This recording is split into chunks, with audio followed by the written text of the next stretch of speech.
Olá a todos, sejam muito bem-vindos a mais um episódio do Bloco Podcast. Eu sou o Quinteiro e nós vamos falar hoje sobre um episódio que eu sei que ficou bom, porque a gente já gravou e tivemos um erro na gravação e assim, só gravou a voz do Felipe e aí ficou completamente surreal. Ele ele gravando, ele falando sozinho e concordando com o que eu tinha dito, sendo que não tinha nada que apareceu. Então, vamos refazer o trabalho de regravar esse episódio. E me ouve, Felipe, tá tudo bem por aí?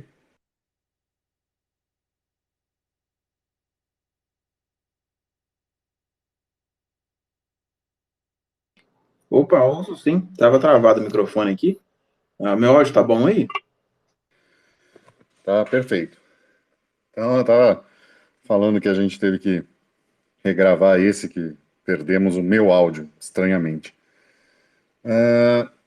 E o episódio de hoje na verdade, é uma história, né? Viva bastante e veja a tua riqueza desaparecer. É um pouco do sistema Fiat, mas é uma história que eu vi, né? Que eu conheci. Quando eu vim para cá, eu conheci uma família que tem uma quinta. Conheci eles na feira, tal, e convidaram para ir lá conhecer. E como eu tenho um interesse pessoal em fazer essas coisas de, enfim, de sobrevivencialismo, tal, eu quero aprender a cultivar próprio alimento e essa série de coisas assim. Então, eu aproveitei o convite e ofereci um par de mãos para ajudar. Então, ajudo na colheita, ajudo em, em questões assim de plantar, ajudar em poda, essa série de coisas assim, que aqui é tudo muito marcadinho no ciclo, né? Você não tem no Brasil a abundância de ter uma entre-safra. Então você é obrigado a fazer as coisas, né, com um calendáriozinho, porque o clima muda consideravelmente, né? Só para ter uma ideia, hoje aqui já está 35 graus, fez 35 graus e hoje é o dia 3 de 90. Como dizem as pessoas daqui, são 3 meses de inferno por 9 meses de inverno. Então estamos no terceiro dia de inferno. Mas eu vou lá, então ajudo. Agora verão é uma época que tem muita colheita, eles são especializados em frutas e tal. Então e fui pegando amizade com essa família. E o pai, né? É um pai e duas filhas. Esse pai fez recentemente 94 anos, fizemos uma festinha de aniversário para ele e tudo. E, e ele foi me contando as histórias de vida dele. E lá para o final da década de 50, começo da de 60, ele foi e trabalhou no Canadá, em minas de urânio. Então, assim, ele fez uma série de serviços, mas um dos principais dele foi nas minas de urânio, né? E, e aí ele estava comentando comigo, né? Ele falando, não, que eu ganhava US$ 2,30 a hora. Aí eu olhei assim para ele e falei, quê? Ele, não, é que naquela época era muito. Eu falei, não, eu sei que é muito, mas era isso mesmo, US$ 2,30? É. E a gente trabalhava 72 horas seguidas, porque deixavam, né? Então ninguém queria voltar para casa, né? E a gente eu tava de saída, tá, né? Porque eu tinha que levar minha esposa, então, tchau, tchau. E fiquei com esse número na cabeça. Eu cheguei em casa, fui fazer as contas, né? O dólar canadense, né? US$ 2,30 canadenses na década de 60 praticamente inteira, valiam US$ 2,10 americanos, o que dava em 72 horas mais de 150 dólares, né? E uma onça de ouro era US$ 35 na época. Então, o cara terminava 72 horas com 4 onças de ouro, ou seja, praticamente US$ 8.000 americanos em dinheiro de hoje. E aí começa o ponto, né? Quem ganha tudo isso hoje em dia? Né, né Felipe? Aí é o bizarro, né? Quem num emprego, lógico, é um emprego mais arriscado e tal, mas assim, a gente não tem pessoas que trabalham embarcadas que ganham US$ 8.000 a cada 72 horas. Ah, não mesmo. Eu tava até pensando aqui, né? Eu tava reouvindo, né, você contar essa história, né? Igual você falou, eu tava tentando lembrar, falei, gente, o que que foi que eu falei no último episódio? Mas a gente vai seguir no fio e eu tenho certeza que a gente vai trazer essas temáticas que foram muito boas, então. Falando do salário, foi a primeira parte da discussão, né? Considerando que a gente está falando de. A gente vai falar ainda, né, da perda do poder de compra. Esse salário aí é um salário muito bom. Você imagina isso antigamente, né? É aquela pequena diferença, né? R$ 10.000 hoje, R$ 10.000 há 5, 7 anos atrás. Você tinha um poder de compra, assim, absurdamente maior, né? E assim, por mais que fosse essa, no caso dele, né, uma atividade mais, realmente, né, uma coisa bem mais de risco, e como você falou, uma coisa sem, em tese, né, uma qualidade de vida, por mais que ele quisesse trabalhar mais, né, mas hoje em dia ninguém ia permitir com que isso fosse feito dessa forma. Sei lá, era assim, era um salário ótimo e que isso não vai ser replicado, né, para os dias de hoje, até porque não é que a gente vê os salários subirem, na verdade eles estão mais estagnados do que subindo, né? Mas o pouco que sobe não consegue ganhar da depreciação da nossa moeda, né? Eu não quero entrar muito nisso ainda para não, às vezes, não avançar demais na conversa. É, assim, é muito dinheiro, né? Era muito dinheiro na época dele, né? Se você for pensar que 4 onças de ouro, enfim, a cada 72 horas, o cara fizesse quatro desses ciclos, ou seja, o cara trabalhava cinco, trabalhava 15 dias dos 30 do mês. Pô, o cara tava fazendo US$ 40.000 por mês, né, cara?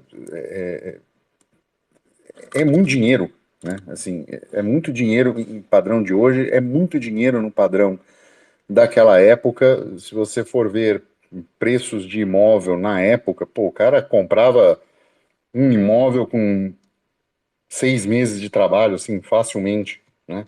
Terras, enfim. E aí a gente entra num problema, né, assim, social, que é, nessa época, uma pessoa trabalhando sustentava a família inteira, né? Por que que sustentava? Porque olha a magnitude de um salário desse, né?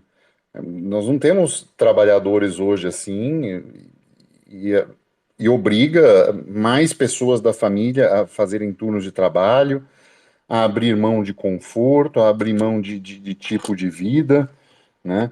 De condição de vida, e isso vem acontecendo aos poucos ao longo do tempo, né? Então, você percebe que com um poder de compra desse, você consegue começar do nada e ter uma ascensão social e terminar uma vida com um conforto maior do que você iniciou, diferentemente do que a gente tem hoje, né? Onde a gente tem salários que aumentam, mas não, que sobem, mas não aumentam, não é isso? Ah, com certeza. Hoje isso já é inviável, né? Duas coisas, né, nessa situação toda. Primeiro, esse problema dos salários, né, que foi o que eu comecei a falar agora há pouco, né, e você complementou agora. Hoje em dia a gente tem um aumento no salário? Tem. Só que é um aumento nominal, ou seja, se você ganhava 1.000, você vai ganhar 1.500. Só que esses 1.500 que você ganha agora, em diferença, né, dos antigos 1.000 apenas, ele não compra para você R$ 500 de coisa igual compraria antigamente. Então você tem um aumento apenas no númerozinho que você recebe na conta e não um aumento real em poder de compra. Eu não sei se isso é proposital ou não, eu acho que é, mas aí, enfim, aí é outra discussão. E outra coisa que você falou também, né, que eu acho eu acho interessante porque eu gosto de ver isso e eu ainda pretendo fazer um artigo, escrever um artigozinho para conseguir ilustrar isso melhor para as pessoas, que é o fato de que, porra, antigamente você tinha essa jornada de trabalho de dia inteiro, né, que é de 40 e tantas horas semanais, 50 que seja, né, antigamente o pessoal trabalhava mais, essa jornada de trabalho, de você sair de casa de manhã e voltar à noite, ela era para quê? Pro chefe da casa, entendeu? É pro dono da casa, pro chefe da família, sair trabalhar, ficar o dia inteiro fora, enquanto a mulher e os filhos ficavam em casa, ou ia para a escola, não sei, né? Você tinha alguém cuidando de como que ia receber, né, os meios, o dinheiro para sustentar a casa, e alguém cuidando da casa para cuidar das crianças e tá tudo certinho. Então, assim, isso está se perdendo hoje. Isso não está se perdendo só pelo fato da gente estar mudando a cabeça. Isso está se perdendo muito também, talvez até forçosamente, pelo fato de que você já não consegue mais manter o mesmo padrão de vida que você antigamente mantinha. Uma pessoa que trabalhou naquela época lá atrás, é o caso que você está citando, e que é o que a gente fala, né? De, sei lá, atrás comprava um imóvel mais fácil. Essa pessoa sozinha sustentava uma casa. Hoje em dia você não consegue mais fazer isso. Hoje em dia as duas pessoas têm que trabalhar, entendeu? Ainda assim você não consegue ter a mesma qualidade de vida. Então, assim, se você for olhar ao longo desses, sei lá, 30, 40 anos de espectro que a gente está avaliando aqui, você tem assim, fica claro, né, a exacerbação do quanto que você está perdendo o poder de compra. Então, beleza, se demorou 20, 30 anos para você ver que não dá só para mais uma pessoa trabalhar, agora as duas têm que trabalhar, porra, daqui a 20 anos meu filho vai nascer e eu já nasce eu trabalhando, vamos embora, vamos capinar um lote, porque tem que levantar um dinheiro para sustentar a casa. Até onde, né, vai essa perda do poder de compra, a qual está acontecendo, né? Então, assim, sei lá, as coisas têm mudado muito, e por motivos, né, que a gente ainda não entrou, mas a gente sabe o que que é e como remediar. Uma das coisas interessantes, né, desse, do caso do seu Manuel, né, que está com seus 94 anos, trabalha até hoje no campo, eu passo uma tarde inteira ajudando, eu termino destruído, de cansado, o cara tá lá desde de manhã, olha para minha cara, eu falo, sabe, tá melhor que eu no final do dia, mas uma das coisas interessantes dele é que, assim, ele teve o privilégio de trabalhar em dois sistemas financeiros completamente diferentes. Então ele trabalhou com o padrão ouro ainda, né, no seu final, e ele trabalhou o tempo inteiro do sistema Fiat, né? E assim, vendo o que ele contava, vendo tudo que ele acumulou de patrimônio que eu sei, que eu vejo e tal, você consegue ver notadamente uma perda, eu diria considerável, pensando no que ele recebia nessas 72 horas, né, nesse tipo de emprego que ele tem, com o tipo de vida que ele tem hoje.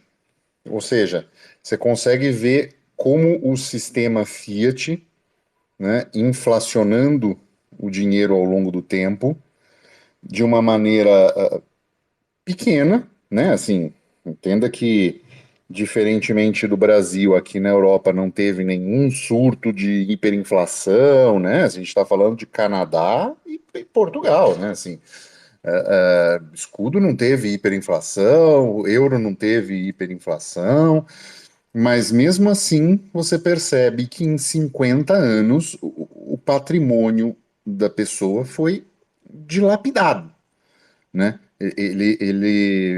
Lógico, ele tem um pouco do português, né? Do português um pouco avarento, por assim dizer, algumas pessoas consideram, inclusive a gente vai até fazer um episódio sobre isso também, falando de avareza, mas uma pessoa baixíssima preferência temporal, né?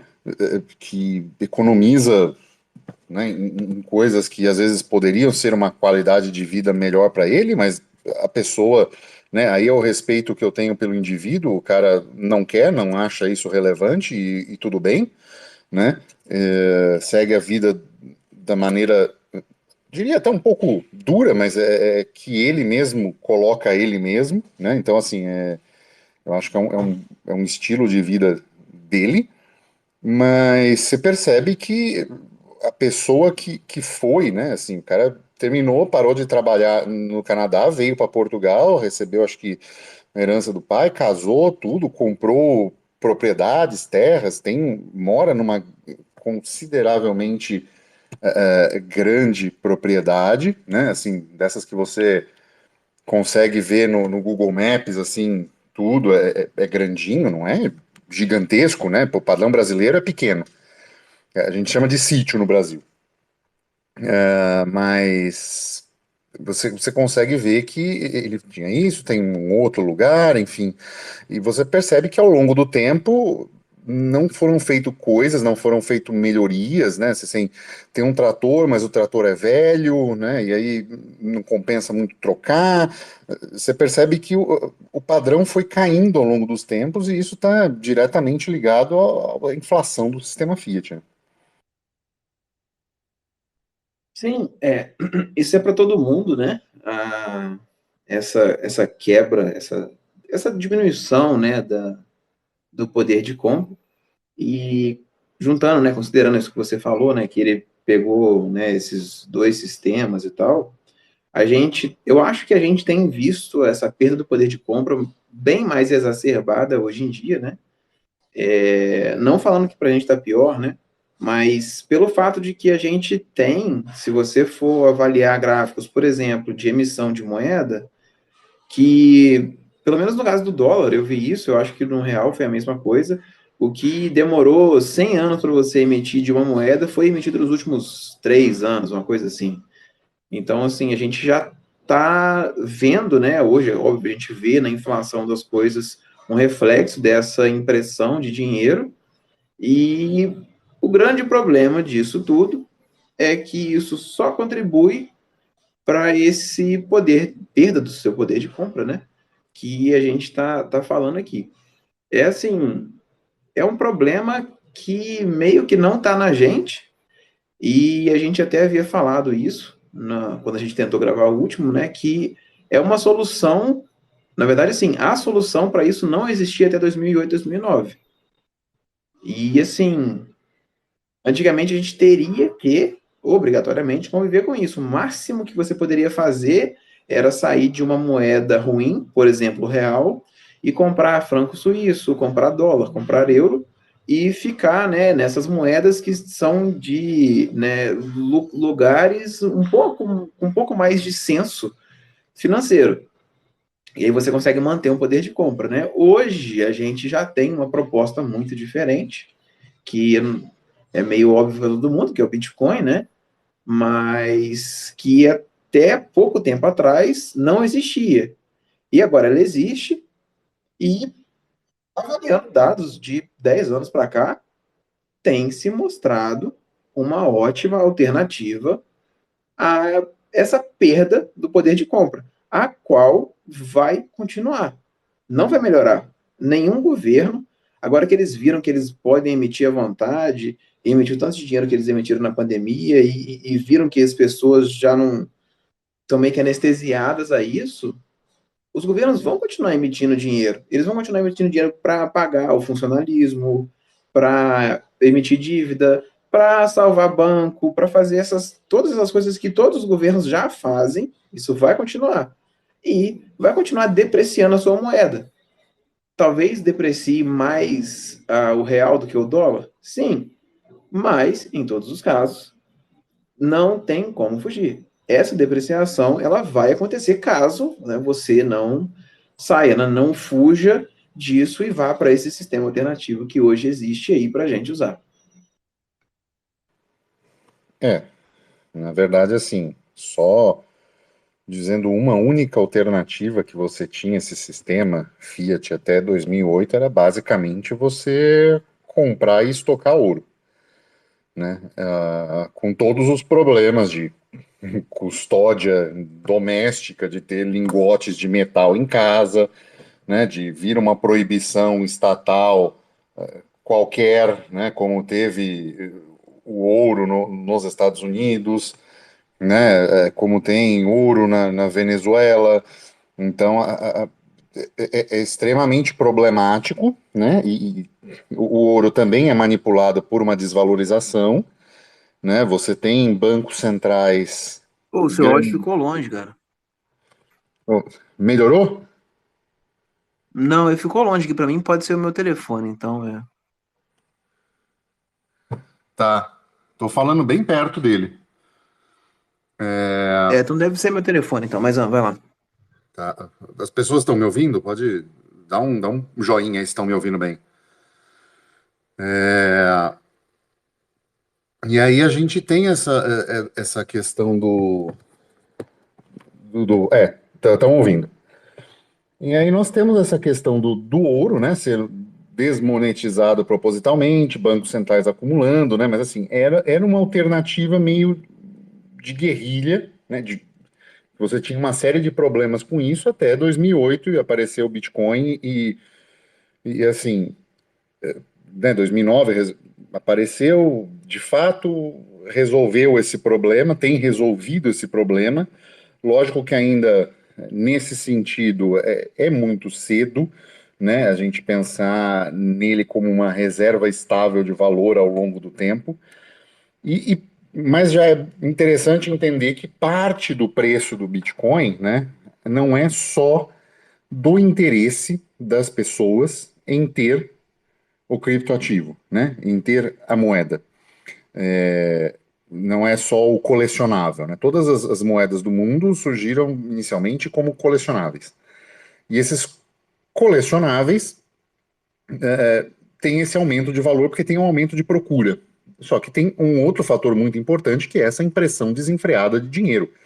Então, quando a gente olha preço do Bitcoin em relação ao dólar, a gente está olhando por uma régua que as medidas mudam. Ou seja, ela está sendo alargada, né? Tá sendo era 100 centímetros, agora são 150 centímetros. Então, essa régua ela é distorcida. Então, a gente não consegue ver exatamente o fenômeno, o que tem sido só real valorização de aumento de procura do Bitcoin, porque a moeda que a gente está olhando, ela sofre desses problemas. Então, isso é algo interessante de pensar, porque quando você tem o seu Bitcoin, parte dessa apreciação ao longo do tempo, né? Olha o bear market. O último bear market foi US$ 3.000. Esse aparentemente foi 16. Então, são mais de 5 vezes mais. Talvez isso seja um reflexo, né? Assim, a gente olhar o topo não é tão interessante. Eu acho, às vezes, olhar o fundo do bear market mais interessante para medir isso. O que é isso? Isso é o interesse puro das pessoas em terem mais a impressão desenfreada de dinheiro que perdeu a referência, a perda de poder de compra do dinheiro, né? Eu, eu, eu tendo a ter essa teoria de, né, assim, eu discordava um pouco do Urich, agora voltei a concordar de novo, que a definição de Mises sobre inflação é realmente a perda de poder de compra do dinheiro e não necessariamente a impressão. O problema é que esse descasamento de prazos está tão grande que a gente já não consegue entender. A impressão é muito grande e a desvalorização vem vindo ao longo do tempo, então a gente perde um pouco a referência, mas a perda de poder de compra ela tende a ser um pouco menor do que a impressão, mas ela acompanha isso ao longo do tempo. Esse, esse quesito aí, né, de concordar ali, no caso, com o Mises e tal, eu também já parei para pensar isso diversas vezes e é fato que você imprime um tanto de dinheiro e a inflação ela vem, né, um pouco menor do que isso, né? Eu não tenho explicação para isso, eu não sei, mas O que eu posso imaginar que seja é o fato de você pegar esse dinheiro que foi impresso e aplicar em diferentes áreas da economia. Então você acaba não vendo uma inflação, mas você não vê naquilo que você consome. Mas talvez outras pessoas vejam mais ou menos em outros lugares. Então, assim, talvez justifique. Mas eu também, eu não tenho, não sei ao certo, não. Isso é apenas uma ideia minha. Uma outra questão, né, que você tinha colocado aí e que eu acho interessante é quando a gente vai avaliar, no caso, o Bitcoin, né, o fato de os fundos estarem cada vez mais altos, né, e as pessoas estarem migrando para isso. Eu, assim, eu não sei, eu acho que pode ser um viés meu, né, mas se você faz uma análise a nível de mundo, se você lê alguns livros, pesquisa um pouco sobre geopolítica e entende essa teoria financeira, você vê que, assim, não tem outra coisa, não tem outro lugar para onde você fugir senão para isso. Então, assim, começa a ficar meio que muito claro que o que a gente não tinha antes de possibilidade de fugir, né? Igual eu havia falado de, vai para uma moeda forte, você colocou do negócio do ouro. Hoje a gente tem essa opção que é muito mais simples, pelo menos na minha cabeça, de você pegar e comprar Bitcoin. E assim, quando você entende como é que as coisas funcionam, você fala, cara, porra, não tem como eu fazer nada se não comprar Bitcoin. Eu tenho que comprar esse negócio porque é o que vai garantir a minha vida no futuro, sabe? Mas assim, pode ser um viés, né, da minha parte. Mas eu não consigo mais ver as coisas se não for através disso, né? E uma coisa que entra nesse pequeno detalhe também, eu acho que a gente ainda não chegou nesse ponto, mas a gente vai chegar nesse ponto, que é, por exemplo, a gente está com uma impressão desenfreada de moeda. E a gente tem essa impressão que vem lá de vários anos e exacerbou agora. O que as pessoas fazem? As pessoas elas pegam esse dinheiro que elas estão recebendo a mais, seja um aumento no salário, seja um auxílio emergencial do governo, seja o que for. Isso tudo entrou na economia. Isso que está entrando para mais, a gente está vendo em o quê? Em pessoas pegando esse dinheiro e fazendo, por exemplo, uma aplicação financeira. O cara compra ação na bolsa, o cara compra essas coisinhas assim. E aí você tem esses marcadores sempre subindo, né? A bolsa está sempre subindo e você dá uma inflacionada aqui, emite um dinheiro ali, aí o pessoal vai e investe mais um pouquinho, e aí a bolsa está sempre no verde e gera essa mentira, né? Que é você achar que está tudo bem na economia, quando na verdade não está. E eu acho que a gente vai chegar ainda no ponto onde esse dinheiro que está sendo emitido, ele vai começar a ser convertido cada vez mais em Bitcoin, porque o Bitcoin, pelo menos, ele tem uma programação, né? Ele é limitado aos 21 milhões, e você sabe que só vai ter 21 milhões, e o dinheiro fiduciário não. E aí tá todo mundo imprimindo, imprimindo, imprimindo. Tá, já tem uma pulga atrás da orelha de um monte de gente. Ó, essa dívida aqui ela já está impagável. Ó, essa dívida aqui é só a gente confiando no governo. E aí o pessoal vai falar assim, pô, eu vou comprar um negócio aqui que não depende do governo, que tem limite pelo menos, que assim é o mais próximo que a gente tem do ouro, só que na era digital. E aí eu tô vendo que vai chegar esse momento onde o pessoal vai pegar e vai começar assim, não, vamos meter um empréstimo de 200, 300 mil reais no banco e vou comprar tudo de Bitcoin. O banco, foda-se, depois eu pago. Fico no negativado, não tem problema não. Porque as pessoas vão ver que não só a moeda, mas esse processo de emissão que está gerando essa perda de poder de compra, isso já não vai valer de mais nada. Porque, assim, realmente, não vale de mais nada, na verdade, né? É porque as pessoas ainda têm que entender isso ainda. É, precisa Hugo, mesmo. rapidão, vou tentar sair e entrar só porque o meu áudio tá bem ruim aqui, tá? Tá bom, Mas vai desembolando aí. tá. É, eu me lembrou uma história, né? Essa perda de poder de compra ao longo do tempo. Me lembrou uma história. Logo que o Plano Real saiu, minha mãe foi contratada, assim, no ano seguinte, né? Foi no ano seguinte. Foi contratada por um casal de amigos e era um escritório de joias, né? Então, assim, pensa que isso era 95, 96.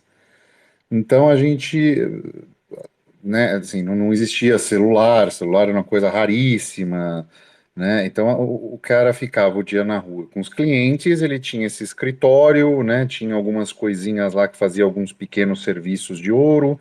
Tinha um outro escritório dele também que era mais só de serviços de ouro, mas a minha mãe ficava lá atendendo telefone, passando recado, quem ligou, fulano, tal. Ou seja, trabalho super simples, auxiliar de escritório. E minha mãe, na época, ela ganhava R$ 400. Só que o salário mínimo era 80, né? 80 e pouco. Depois subiu um pouquinho, foi ganhar 450, o salário era 90, umas coisas assim. Aí eu lhe pergunto, né? Hoje, que auxiliar de escritório ganha 5 salários mínimos no Brasil? 5 salários mínimos no Brasil dá quanto? 1.300, 5, 6.500? R$ 6.500. Que, quem ganha isso, né? Assim, então, no próprio plano real, se você olhar, as pessoas, né, comparando ao salário mínimo, que é algo que não foi corrigido de maneira adequada ao longo do tempo, a gente já tem uma perda muito grande em relação a poder de compra, né? É, é muito grande, é uma perda considerável de poder de compra de dinheiro que já se perdeu, né? Então a gente tá indo às ruínas, né? Assim, o sistema Fiat está levando as pessoas a empobrecerem cada vez mais, ganhando números maiores, né? Essa é uma, essa é uma coisa. O número é maior de dinheiro no final, mas o dinheiro compra cada vez menos e muito menos. Eu acho que esse lance, né, do ganho nominal não é todo mundo que está acordado para ele, né? E tipo assim, você você não consegue ver, você não enxerga o tamanho da sacanagem que é feita, né, com as pessoas quando você vai lá e dá um aumentinho, né, de sei lá quanto no salário e, e a pessoa ela acha que ela tá ganhando mais, cara. Não tá. Tipo assim, tá caindo mais dinheiro na conta, mais númerozinho? Tá, beleza. Mas isso não vai se traduzir em você comprar mais coisas no mercado. Né? Essa é a grande questão. E em relação aos salários, né, que você estava falando, eu não sei se os salários hoje eles estão reduzindo por conta disso, se tem a ver com isso, mas fato é que assim, talvez o problema seja que o, o nosso poder aquisitivo ele tem caído muito mais rápido do que os salários têm aumentado, entendeu? Então, às vezes, você sente dessa forma. Você não percebe, parece que você está recebendo mais, só que você sente na hora de comprar que, ué, eu não consigo fazer aquela mesma coisa que eu fazia antes. Eu tô tendo dificuldade para conseguir comprar essas coisas que eu comprava antes. Então eu acho que é mais isso, né? É mais você botar uma métrica aí para relacionar. E foi a relação que você fez, né, com o negócio da sua mãe em relação a 5 salários mínimos, né, para determinada função. Se você é porque sim, se você for olhar, se você for colocar isso num papel, seria ideal. Eu quero fazer, né, num dos artigos que eu quero escrever, é conseguir botar isso mesmo em prática e explicar para as pessoas isso, que se você for olhar, você vai perdendo, né, à medida que os anos vão passando, que a inflação vai comendo, você não tem um aumento correspondente nos ganhos, nos aumentos de salário, poder de compra você está perdendo. E aí a gente vai chegando agora nesse ponto que se você for botar a relação de tudo assim, quantos salários mínimos determinado cargo ganha? Cara, a chance disso estar mudando, assim, disso ter diminuído, pô, é muito grande. E assim, em todo lugar, em todo lugar. Se você for olhar, até a discussão, é uma discussão, por exemplo, nos Estados Unidos, quanto que o cara lá do McDonald's ganha por hora, sabe? Tá em todo lugar isso. Eu não sei qual que afeta o quê, mas fato é que você tem salário não diminuindo, mas assim, crescendo em disparidade com a inflação e o poder de compra, meu amigo. Isso aí, assim, é aceitar que ele muito dificilmente ele vai ser mantido. A não ser que você consiga, por exemplo, um outro emprego. A não ser que você consiga um aumento absurdo. A não ser que você faça uma outra coisa que te dê outra renda. Mas o poder de compra ser mantido, vai não.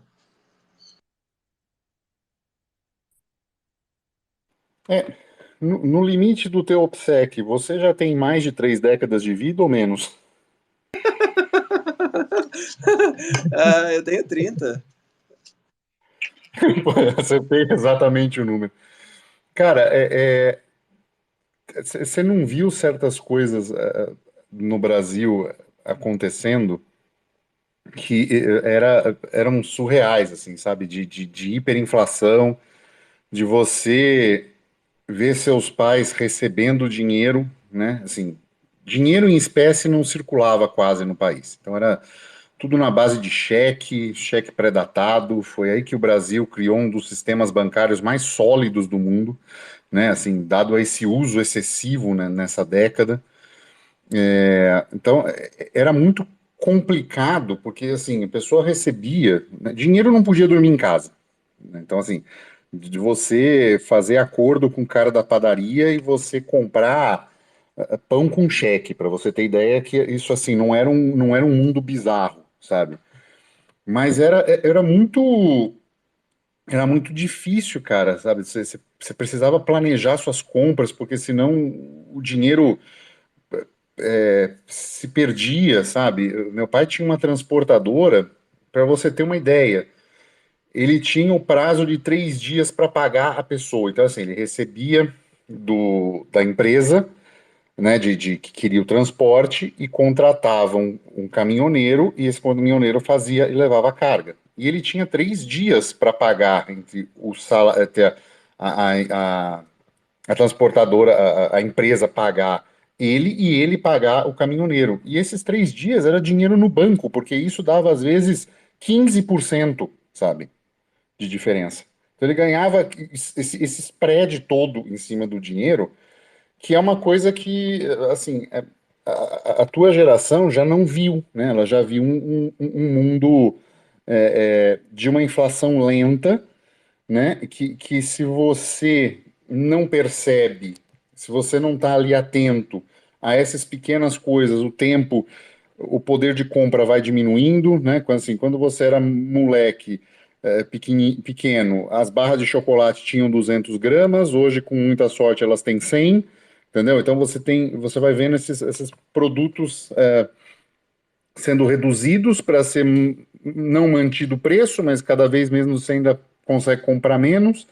Então é uma coisa muito perversa, cara. Quem viveu hiperinflação está mais atento a essa pequena mudança de inflação ao longo do tempo, sabe? É, só para colocar, né, um detalhe que assim, eu não vivi tanto isso, mas eu conversei demais sobre essa época com as pessoas lá em casa, né, todos mais velhos, desde da minha avó e tudo mais, porque tínhamos, né, na época, empresas lá, né, a família toda tinha várias coisas e que as mexidas da economia fizeram com que elas não existam mais.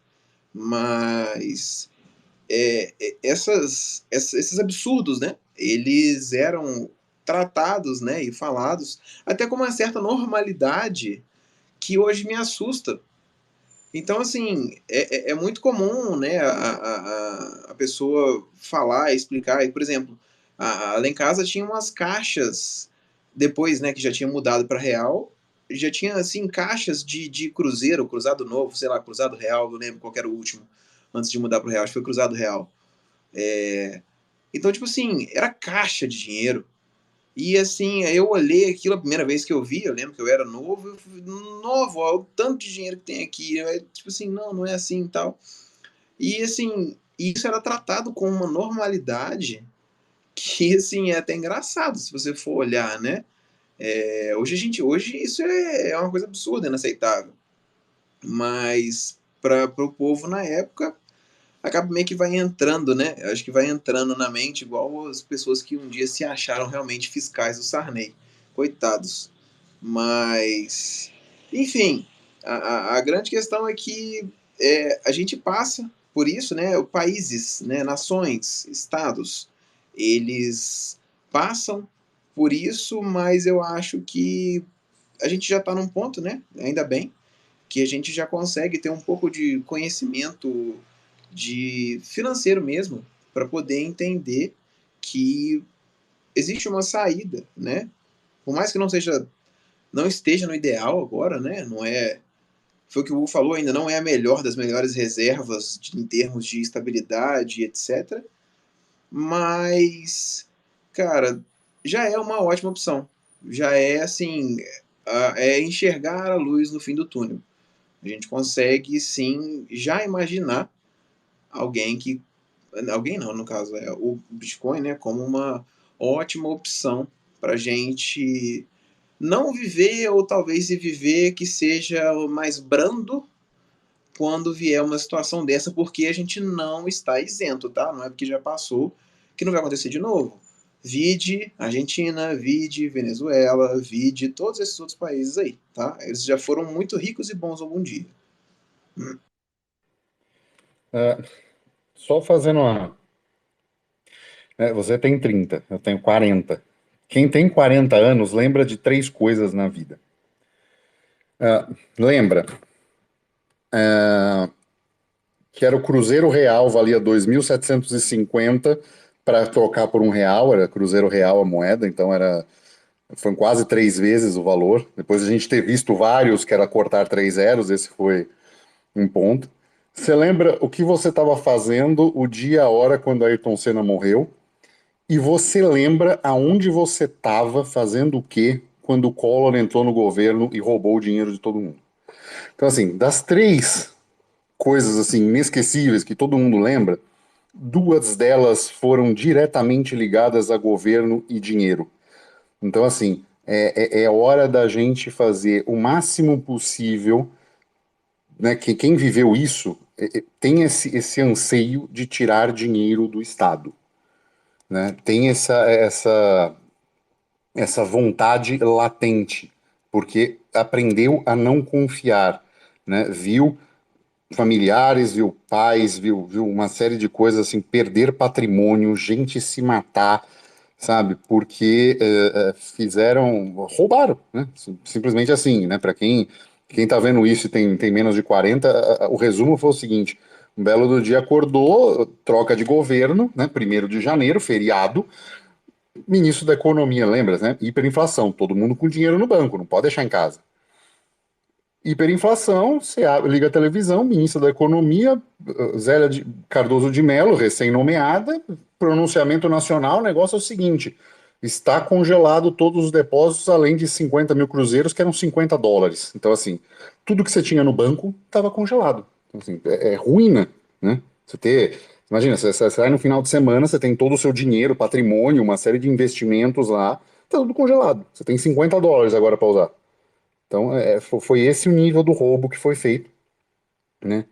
E de lá para cá, ainda assim, mesmo com toda aquela inflação, você vê o poder de compra se diluindo, né? Tipo, era suficiente apenas o trabalho do meu pai para sustentar a família, depois passou a não ser, sabe? E aí entrou o trabalho da minha mãe, e passou, com os dois trabalhando, passou a não ser direito suficiente para fazer as coisas que a gente fazia. Então, é essa coisa, assim, sabe? O caso, né, do início desse podcast, ele é um caso extremo de alguém que, né, espero que todos que estejam ouvindo isso vivam esse tempo todo, mas a gente sabe que a percentual de população que chega aos 94 anos é pequeno. né? Ainda mais com saúde e vitalidade e saúde mental para entender tudo que está acontecendo, como é o caso do senhor Manuel. Mas é importante a gente ver que nós prestar atenção nesse detalhe, porque nós estamos vendo o nosso dinheiro ser, uh, uh, ser, ser impresso e perdido o poder de compra ao longo do tempo, né?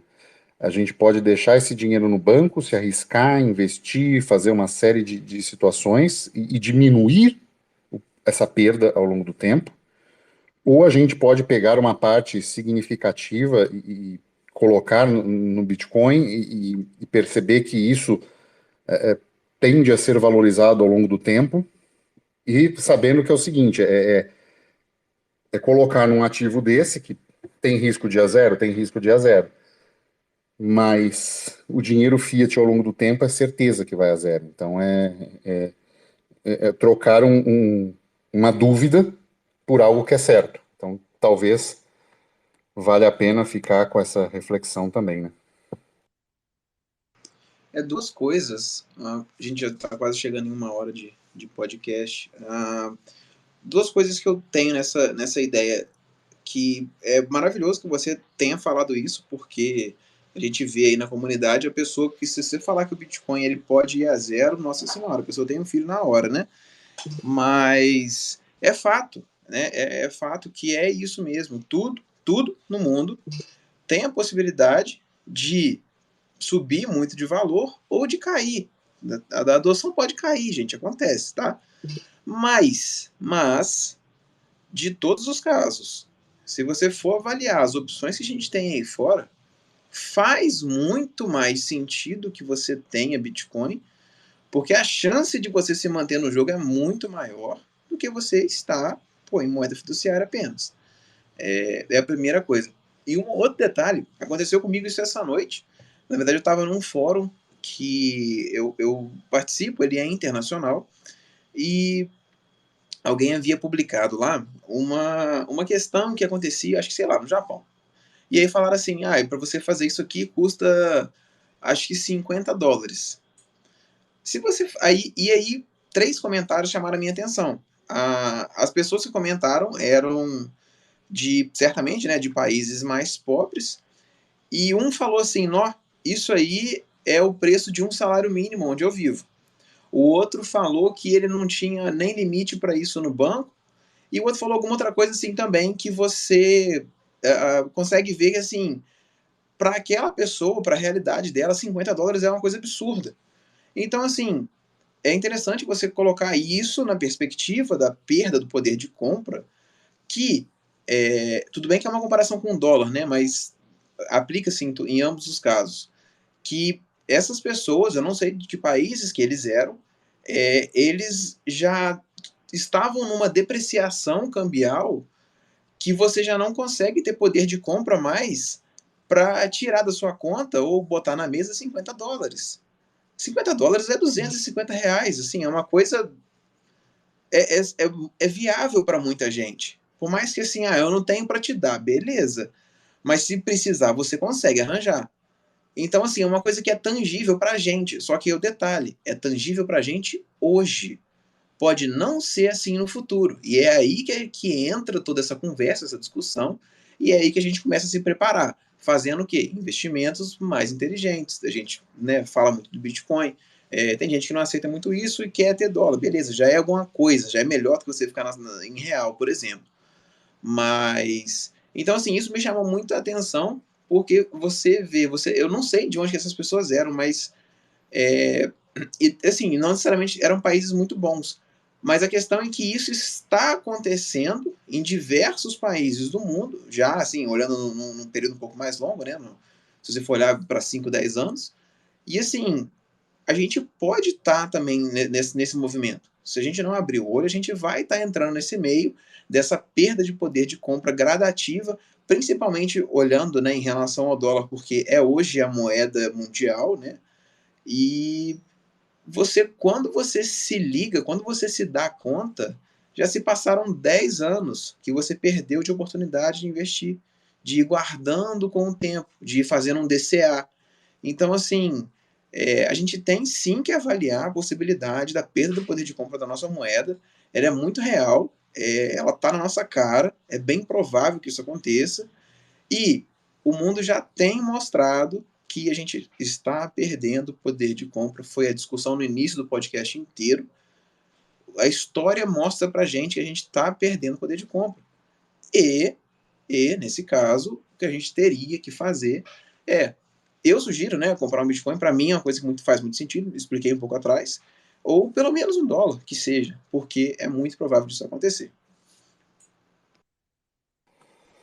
É, assim, eu fiz um monte de coisa nessa vida. E uma delas foi, eu sou corretor de seguros formado aí no Brasil. Eu trabalhei alguns anos com seguro. Então eu penso tudo em riscos, né? Assim, eu vejo uma coisa, eu penso em risco de um evento acontecer. Então, assim, como nós já deixamos claro que nós não somos maximalistas extremos de Bitcoin, a gente tem uma preferência e fala disso, mas pensem também em alternativas e terem seguro contra o Bitcoin. Então, assim, se o Bitcoin for a zero, você entra em ruína. Então, assim, eu prefiro que as pessoas sejam antifrágeis a ponto delas não caírem em ruína se um ativo for a zero. Né? Então, assim, pensem, qual é o problema? Quais são as coisas que o Bitcoin tem de problema? Ah, ele não é tão anônimo quanto certas criptomoedas.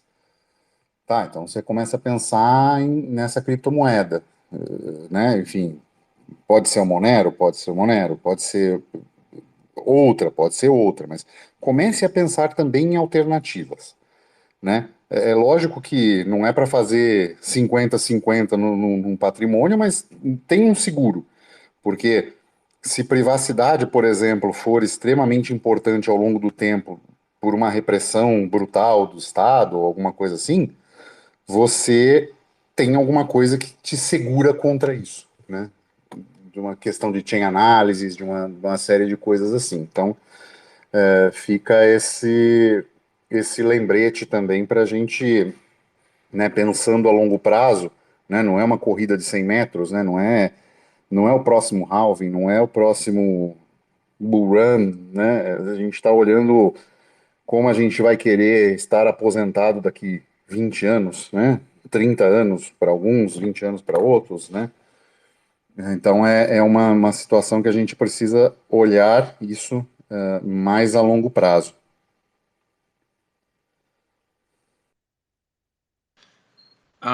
Cara, o risco da ruína, eu até anotei aqui, o até te mandei para a gente deixar salvo para discutir. Acho que você falou tudo.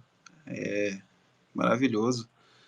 E podemos falar sobre isso. Eu acho que rende, esse negócio de risco da ruína rende outro episódio, porque tem um tanto de gente que meio que acredita cegamente. E assim, eu acredito em Bitcoin, né? Já falei, deixei claro aqui. Eu vou deixar para expandir esse tópico em outro lugar, mas assim, é o que eu mais acredito hoje, tá? Mas você tem que ser sensato o suficiente para entender que tudo na vida pode falhar. Então, se você tem só um tripé ali, você puxa um dos pés, cara, vai cair. Agora, se você tem uma mesa ali com, sei lá, 5, 6, 7 pés, sei lá, será que existe isso? Mas é mais improvável daquilo cair. Então, assim, você tem que ver você, entendeu? Não cai nessa de que, é, eu é isso e eu tô certo. Não é assim, não. Mas, enfim, a sensatez, a gente tá. A gente vai botar uma lojinha online depois para vender. Tá tranquilo. Ou por mim, encerrou. Ou depois você dá uma olhada no DM que eu te mandei agora. Cara, adorei, adorei a lojinha do. Então, assim, terminando o episódio, só dando um conselhinho. Estudem sobre pedras preciosas. Brasil, como fazer análise tem uma série de coisas que dá para, né, fazer análise de pedra preciosa, certificação. É um mercado, não é um mercado gigantesco, mas é um mercado que garante muito reserva de valor ao longo do tempo, tá? Fica esse conselho. E aí, aproveitando nossos minutos finais, notícia da semana, o que você trouxe hoje pra gente? Você tinha colocado outra lá da outra vez, você lembra qual que era? Eu tinha falado, foi do marco, eu acho que foi do marco regulatório, não foi? É, eu tinha trazido, quando a gente tinha gravado, né, esse episódio a gente tinha gravado, né, mas não deu certo a gravação, então estamos gravando de novo, então vamos falar de novo do marco regulatório dessa lei palhaçada aí que aprovaram de Bitcoin no Brasil, esse pessoal que não entende nada de nada. Eu peço perdão porque eu fico exaltado quando eu falo de legislação, Brasil e esses queridos que a gente tem, que a gente sustenta, que estão lá em Brasília. Mas foi aprovado, o Lula assinou um papelzinho lá que o Bolsonaro tinha também assinado, e aí tem um marco regulatório agora que fala que é o Banco Central que vai ficar responsável pela fiscalização de atividades de corretoras, etc., que é o pessoal que mexe com a venda, né, aqui no Brasil, de fato, de Bitcoin e outras criptomoedas. Eu deixei claro, havia falado isso da última vez, e eu sou completamente contra qualquer tipo de regulamentação, não só para Bitcoin, como para qualquer outra criptomoeda. Eu acho que o mercado, primeiramente, ele é autorregulado, quer saber a regra? Vai lá e olha o código dele. Pronto, essa que é a regra. Você não precisa de uma outra lei externa para falar o que tem que ser e o que não pode ser. Ah, mas você tem que proteger o investidor. O investidor, se você quer ficar protegido, meu amigo, você não compra. Pronto. Põe dinheiro debaixo do colchão, pô. Então, assim, eu acho que não precisa de lei. Eles também colocaram um negocinho bobo lá que era para crimes envolvendo criptomoedas também, tudo mais, o que, né, querendo ou não, é até interessante, mas de toda forma eu acho que não precisava. Foi aprovado recente, mas não vai mudar, pelo menos não agora, não vai mexer com nenhuma das relações que a gente tem, tanto eu que faço P2P, quanto compra em corretoras, tá tudo normal e não deve mudar, pelo menos não agora. Meu comentário é, ai, governo, sou contra. Então, não. Né, então, vamos acompanhando aí, mas se, se, se der para ser agorista, seja. Aproveitando também, tem um projeto aí com o Diego Collin e com o Bernardo Braga, chama Bitcoin Sherpas. Se vocês quiserem um projeto Bitcoin Only, para quiser marcar um horário para conversar com a gente sobre mineração, sobre autocustódia, uma série de coisas, a gente está disponível, chama-se no site bitcoinsherpas.co, e aí você pode marcar um horário com a gente para bater papo. E aí fala também do teu curso, Felipe. O meu, coisa básica, super simples, vocês não têm privacidade igual vocês imaginam que tem. Dá uma olhada no link da minha descrição, porque eu ensino sobre privacidade com o uso de criptomoedas, a ponto de nem o seu cônjuge, nem o governo, nem o familiar que fica bicando suas contas, ninguém vai saber do que você tem de dinheiro. Tudo envolvendo criptomoedas. Então é isso. Ficamos por aqui em mais um episódio da Bolha Podcast. Deixe seu comentário, deixe sugestão de Que tema. bolha, Hugo! Que bolha! Pô, que isso? Cara, eu li bloco e falei, bolha, caraca. Que isso, cara? É que eu tava no Jeff ontem falando do bloco, cara, foi sensacional. O Bloco Podcast. Esse foi mais um episódio. Vejam também o Bolha do Jeff, é muito bom também. Então, nos vemos no próximo episódio. Se você gostou, deixe o comentário, deixe sugestões do que você quer de temas. Se gostou bastante também, tá no Fonta e quiser deixar uns satoshinhos, a gente agradece. Se está em outra plataforma, também agradecemos se mandar alguns satoshinhos para quinteiro@zbd.gg. Então, agradecemos e ficamos por aqui. Até a próxima. Tchau.